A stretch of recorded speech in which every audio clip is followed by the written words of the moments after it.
ধানের শীষ নড়ে চড়ে জিয়ার কথা মনে পড়ে, মাথায় আমার পাকা ধান, খালেদা জিয়া মায়ের সমান, খেতে আমার পাকা ধান। ধানের শীষ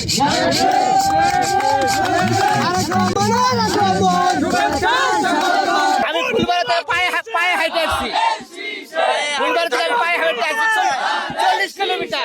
19 বছর আগে আবিষ্কার করছি আমি এটা যে বুঝেছি জনগণে যে এই যে ধান খেত চিরজীবন ধান খেত জনগণ যেন ধান হিসাবে জয়যুক্ত করে আমার তারেক রহমানকে প্রধানমন্ত্রী বানাইয়া এই দেশে বানায়। এইটার জন্য আমি চিন্তা ভাবনা করি আমি জনগণ আমি ধানের শীষ, বাস্তব ধানের শীষ আমি লয়ে ঘুরতেছি। আমি কৃষক, আমি কৃষি কাজ করি। আমার চাওয়াটা তারেক রহমান যেন প্রধানমন্ত্রী হয়, এই দেশের উন্নয়নের কাজ করে, গরিব দুঃখী মানুষের পাশে যেন থাকে। সেই ময়মনসিংহের আমি চাই যে রাস্তাঘাট, খাল, ব্রিজ,